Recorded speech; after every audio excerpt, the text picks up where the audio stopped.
नमस्कार, बहुत स्वागत है आपका। आप देख रहे हैं द न्यूज, आपके साथ मैं सृष्टि मिश्रा। मुख्यमंत्री ममता बनर्जी, पश्चिम बंगाल की मुख्यमंत्री ममता बनर्जी ने एक बहुत बड़ा तंज कसा है और ये कहा है कि प्रधानमंत्री नरेंद्र मोदी की जो सत्ता चल रही है वो केवल 6 महीने के लिए टिकेगी। तो देखिए, यहाँ पर लोकसभा चुनाव से पहले पश्चिम बंगाल में खुद अपनी स्थिति को बयान नहीं कर पा रही ममता बनर्जी। आपको बता दूं, ममता बनर्जी से कांग्रेस भी खफा है और ममता बनर्जी से वहां की अन्य पार्टियां भी खफा है। कहा जा रहा है कि इस बार ममता बनर्जी ना इस बोट पर सवारी कर रही है ना उस बोट पर सवारी कर रही है, मतलब कि ममता बनर्जी बीच मझधार में फंसी हुई है। और ये देखिए, यहां पर बीजेपी सरकार को घेरने में एक मौके भी नहीं छोड़ती है। बड़ी खबर अब मैं आपको बता दूं, लाल किले से जब प्रधानमंत्री ने ध्वजारोहण किया था 15 अगस्त के दिन, स्वतंत्रता दिवस के दिन, उसके बाद ममता बनर्जी ने कहा था, जब प्रधानमंत्री ने कह दिया कि अगले साल वादा है इसी लाल किले से झंडा फहराऊंगा और आप सभी को संदेश दूंगा। उसके बाद आपने देखा होगा जमकर इस पर सियासत हुई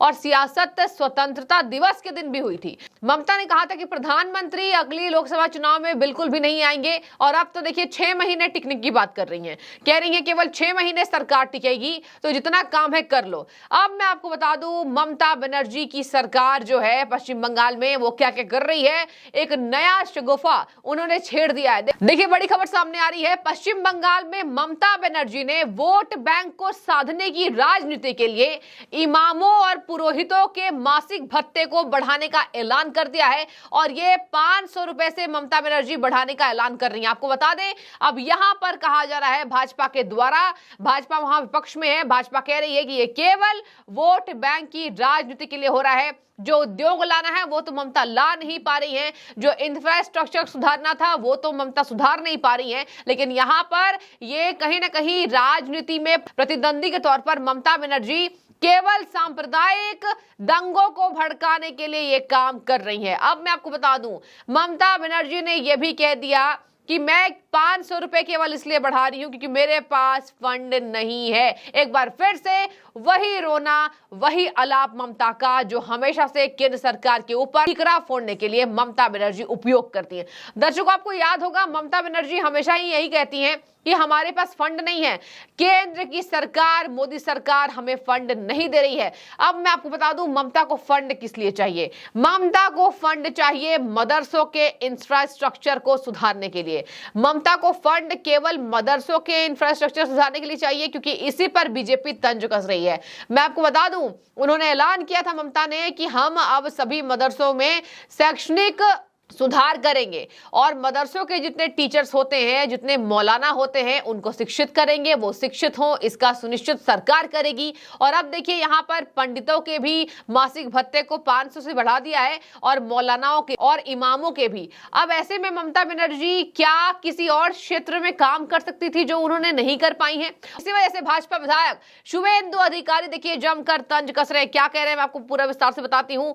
शुभेंदु अधिकारी ने कह दिया, जब ममता ने ये कहा कि मैं जब तक जिंदा हूं, ये जरा सुनिए ममता ने क्या कहा है। ममता बनर्जी ने कहा है कि मैं जब तक जिंदा हूं मेरी पार्टी सब समुदायों के लिए काम करती रहेगी। आप कभी मत सोचिएगा कि मैं भूल गई हूं। वहीं भाजपा ने सरकार पर आरोप लगा दिया दर्शकों की पश्चिम बंगाल में सत्ताधारी पार्टी लोगों को बेरोजगार रख रही है, रोजगार नहीं दे रही है, इसलिए गुमराह करने के लिए ये सब हथकंडे अपना रही है। अब शुभेंदु अधिकारी के बयान पर आते हैं। शुभेंदु अधिकारी हमेशा अटैक मोड में रहते हैं ममता बनर्जी के ऊपर और देखिए यहाँ पर वो कह रहे हैं कि टीएमसी सरकार उद्योग को लाने और रोजगार देने में विफल सरकार साबित हुई है। अब ममता ऐसे वादे कर रही है जो सांप्रदायिक तनाव को जन्म दे सकते हैं। देखिए दर्शकों, 2021 के आंकड़ों पर थोड़ी से जाऊंगी मैं।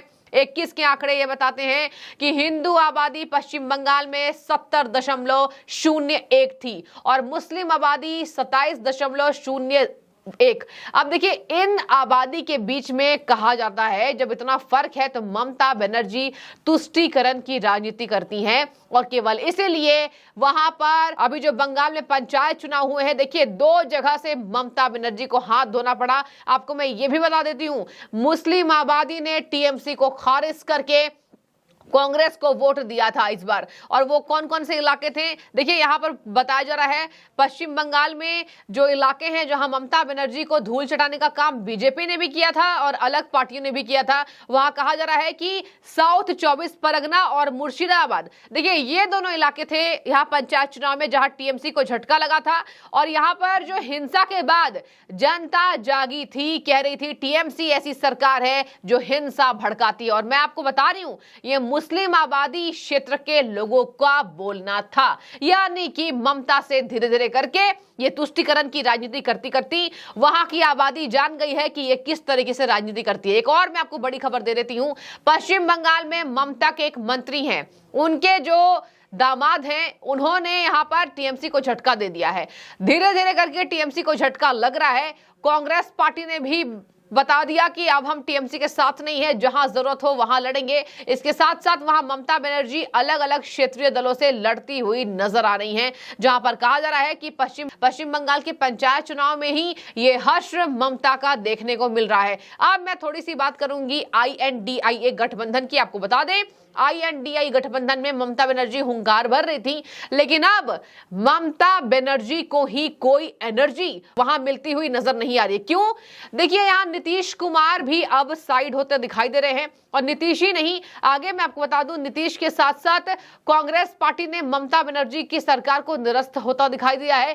कांग्रेस को यह लगता है कि ममता बनर्जी इस बार काम नहीं कर रही हैं, उनकी राजनीति की जो दिशा है वो अलग चल रही है और इसी वजह से अलग अलग पार्टियां टीएमसी को खारिज कर रही है। ये बहुत बड़ी खबर थी कि टीएमसी के एक मंत्री के दामाद ने, आपको बता दें कि टीएमसी का दामन इसी बार छोड़ दिया है। तो कहा जा रहा है कि इस बार बीजेपी के लिए वहां कैडर बीजेपी का मजबूत हो रहा है। जब पंचायत चुनाव में बीजेपी के आंकड़े बढ़े, भले ममता की शानदार जीत हुई है, लेकिन ये बहुत ज्यादा मायने बातें रखती है कि बीजेपी के आंकड़े वहां बढ़े हैं। तो ये समझ लीजिए कि इस बार चुनाव में ममता बनर्जी को तगड़ा झटका लगेगा। और यही ममता बनर्जी आज कह रही है कि लिख लीजिए, केवल 6 महीने मोदी सरकार रहेगी, तो जितना काम करना है कर ले मोदी जी, ये कह रही हैं। और वैसे भी ममता बनर्जी कहती हैं जब तक जिंदा रहूंगी भाजपा के खिलाफ लड़ाई करती रहूंगी। पता नहीं क्या प्रॉब्लम है, क्या दिक्कत है, कांग्रेस पार्टी से सुलझा नहीं पा रही है ममता बनर्जी अपनी राजनीति।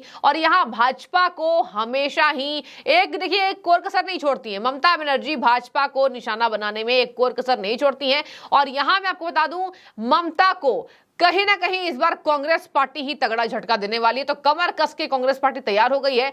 ममता की तैयारी थोड़ी अधूरी दिखाई दे रही है, क्योंकि ममता अभी भी कह रही है कि कांग्रेस पार्टी हमसे ही लड़ रही है, जिसने उसको बचाया है। तो देखिए ये तमाम बातें जब ममता करती है तो कांग्रेस में नाराजगी बढ़ती है। और इसी वजह से इस बार कहा जा रहा है कि यहां पर चुनाव में जरूर खेला होगा। तो बहुत बड़ी खबर थी ये। यहां पर इमामों और पुरोहितों के मासिक भत्ते को बढ़ाने का ऐलान, और कहा है कि 6 महीने मोदी सरकार जब तक जिंदा रहूंगी आप सभी सांप्रदायिक लोगों के लिए काम करती रहूंगी, सभी समुदायों के लिए मैं जिंदा रहूंगी। तो मैं इस पर आपकी टिप्पणी चाहूंगी, क्या आपको लगता है कि वाकई पश्चिम बंगाल की मुख्यमंत्री ममता बनर्जी सभी समुदायों को एक नजर से देखती हैं? जरूर बताइएगा। बहुत शुक्रिया।